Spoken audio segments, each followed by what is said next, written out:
It is. Okay, so this is from Sufferance again. I know I do a lot of Sufferance videos. I do like his videos. I enjoy them. Even his clips that he picks that really makes me like it's hard for me to take the dude seriously when he makes his videos cuz he puts like extreme like he uses the same type of clips. Uh, oh, okay, wait, Mike. Oh, okay, later, Mike. Hey, he uses clips all the time. Some I've already seen thousands of times, but they're still funny given the context and how he uses them, so it's kind of funny.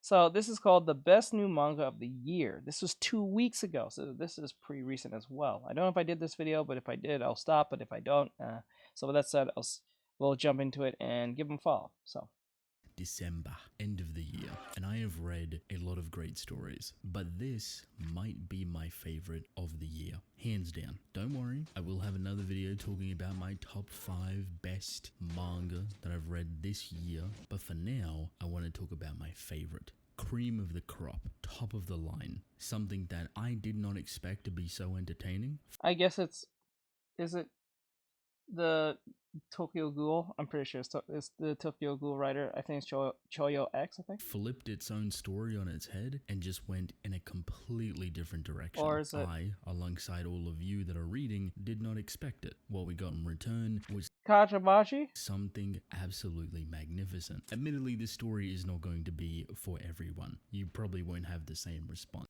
What do you guys think? You think it's Kajabachi? I think it's Kajabachi. I think for the year, because I guess it has to be Kagurabachi. It has to be. If not, then I don't know. And that's okay, but if you do, even just a little bit, you're going to have a fantastic time. Don't worry though, I'm going to talk about it. This story is called Mad, and while it's not the most Mad? enticing name or the most unique, it does have a ton of potential. It is entertaining, it is horrifying, it Oh, I is remember. I remember this being mentioned, but I forgot how it goes. It goes insane. everything that I'm currently looking for, and probably everything you're currently looking for as well. It's hard to explain the type of feeling that Mad actually provides. Doesn't have the prettiest artwork, doesn't have the most unique or compelling storytelling. Its writing isn't anything out of this world, but yet, apart from all of that, it still sparks intrigue, and a very large amount of it, like a compelling bro, why you do this? What? Look. amount, something that you keep coming back to this story every single time. It knows how to place those hooks deeper and deeper into the back of your mind. During the Right? week, you will randomly think about this story and be like, oh my god, that was so great, I need more of it. And then be depressed when you have to wait 2 weeks for a chapter. But when you get that chapter, best time of your life. And then depressed that you have to wait another 2 weeks. But I digress. Mad starts off very, very simple. It's actually a little deceptive. Your run-of-the-mill alien invasion, apocalyptic world where humans are on the brink of extinction because of some alien species crash landing from a meteor. That's it. That's your setup. The world is in shambles, humans can't do anything, and these alien species, which looks like literal quote-unquote alien, are just tearing everything apart. They're smart, they're intelligent, they're super strong, they're super fast, they're the peak apex predator. Humans are struggling to survive. Morale is low. And the main character, called John, is kind of just given up. My man is not happy. I mean, how could you be? His life is in shambles, the world is in shambles, he doesn't really have anything to live for, he's got barely any food to himself, he's very antisocial, he hates other people, like, he doesn't want to be in this world. But he's got his sister.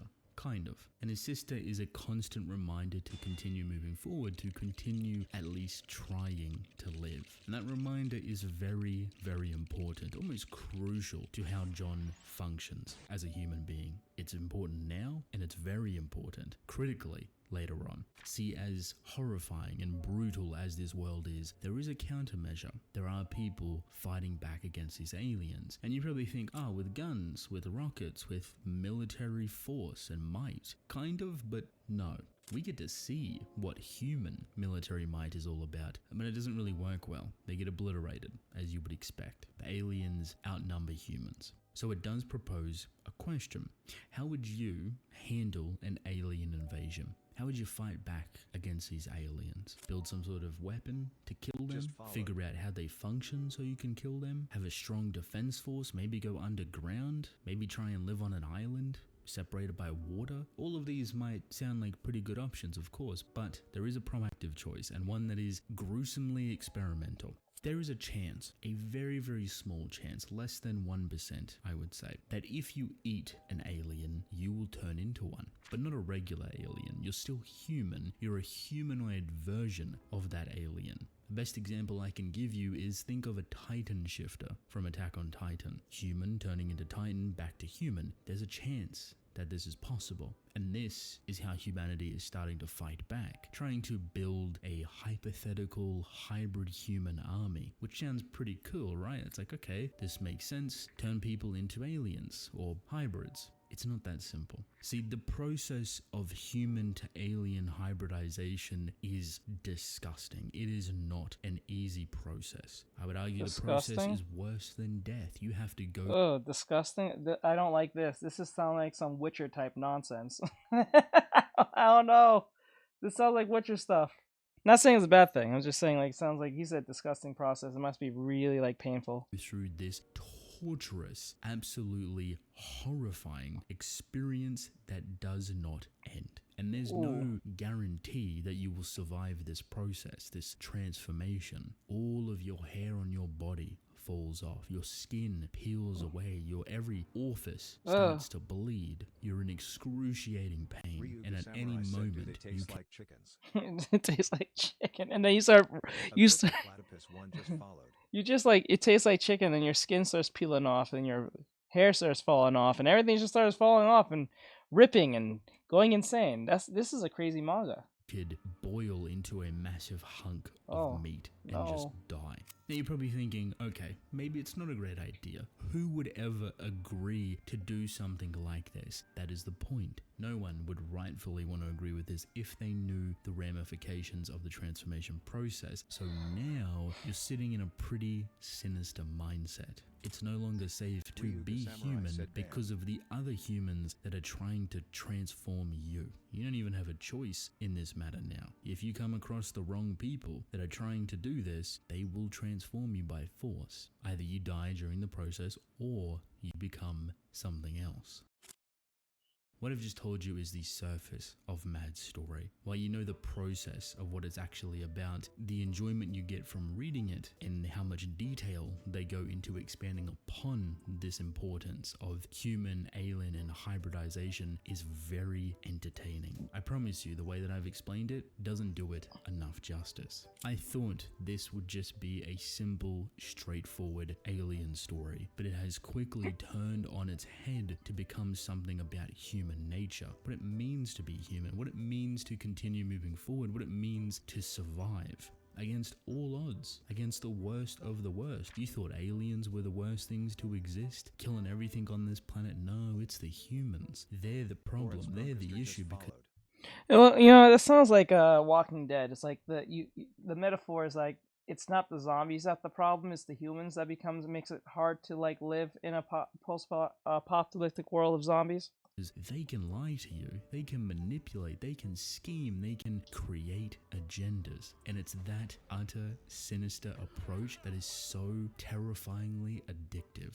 Seeing how people operate within the unknown is so incredibly intoxicating. It's a murky experience. You're sitting here like, what's going on? What am I about to experience? And the people in front of you know absolutely everything that's about to happen to you. But there is a benefit of them not telling you what's about to happen because you would never agree to it. If you knew, you wouldn't want this to happen. And who could blame you? It's a very dystopian but also militarized outlook on experimentation. Some perhaps convincing themselves that this is for the greater good, that the only way humanity will survive is by enduring this process, to become powerful creatures, to become those aliens, to fight back. Are they right? Are they wrong? Does it even matter? Because no one can fight back. But what if they could? What if they could fight back? What if someone that they did actually manage to transform decided to end it all? Not themselves, of course. They survived the process. They survived what's worse than death. No. What if they decided to kill their creators? Who cares about the aliens outside when the real monster is the one the humans created? Then you get into some very interesting territory. How would that even look? How would that even feel? Well, all I'll say, it feels amazing and it looks just as incredible as you think it would. It's ruthless, it's horrifying, it's scary. It makes me question what this author really wants to achieve in the long run. Now that the story is kind of expanding into these human territories, rather than just surviving the apocalyptic alien invasion, it can go anywhere. It can do anything, and that unknown, that mystery, that plague that is centered everywhere, beautiful, absolutely gorgeous. In my opinion, what really helps this story is how roughly expressive its artwork actually is. I would compare this artwork to two authors. It has the simplistic character facial expressions of Tatsuki Fujimoto, so Chainsaw Man, but the rough body outline and even alien design of Gege Akutami, Jujutsu Kaisen. If you think about combining those two things together, I can kind of see it. I can see it. Like, I can see it. It looks like it could be from Chainsaw Man and look like it could be from Jujutsu Kaisen. Huh. So that what it looks like it was combined.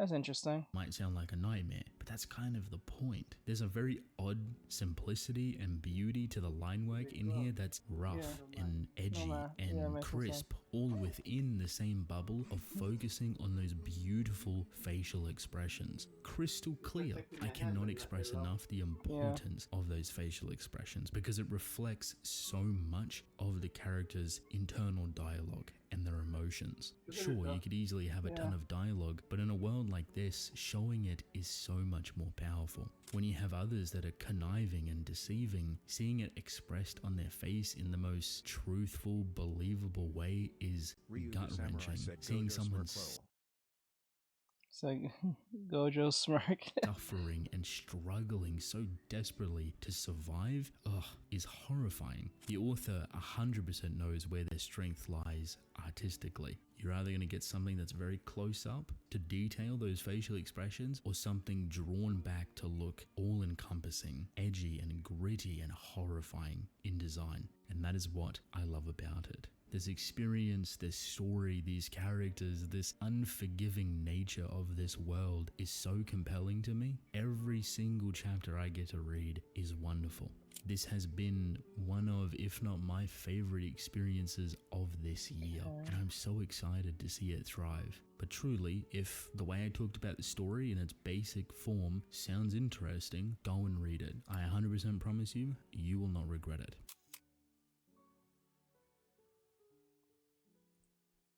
Alright, so that was Sufferance. That was amazing. That was a good video. So with that said, like, subscribe, share, follow, comment. I hope you guys see you in the next one and all that great stuff. Give a follow to Sufferance, and the video will be in the descriptions if you want to go check it yourself, if you want to rewatch it or even react to it.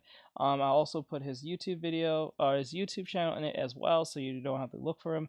It'll be in the descriptions. I do that with everyone, big or small, depending on the case. So with that said, I'll see you guys next one.